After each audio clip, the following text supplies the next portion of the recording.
চট্টগ্রাম বিশ্ববিদ্যালয়ের নিরীহ ছাত্রদের উপর সাম্প্রতিক ন্যাক্কারজনক হামলা জাতির বিবেককে গভীরভাবে আহত করেছে।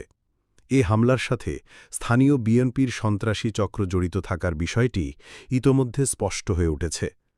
এই ঘটনা শুধু বিশ্ববিদ্যালয় নয়, সমগ্র দেশের শান্তিকামী জনগণকে ক্ষুব্ধ ও মর্মাহত করেছে।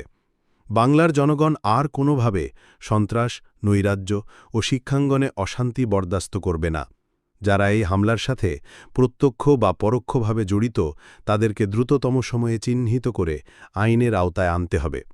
অপরাধীরা যতই ক্ষমতাবান বা প্রভাবশালী হোক না কেন, তাদেরকে গ্রেফতার করে উপযুক্ত দৃষ্টান্তমূলক শাস্তি প্রদান করা এখন সময়ের দাবি। শিক্ষাঙ্গনের শান্তি ও নিরাপত্তা নিশ্চিত করা আমাদের জাতীয় দায়িত্ব। আমরা দৃঢ়কণ্ঠে জানাতে চাই, বাংলাদেশের মানুষ সন্ত্রাস ও অরাজকতার বিরুদ্ধে ঐক্যবদ্ধ এবং তারা কখনোই অপরাধীদের রেহাই দেবে না।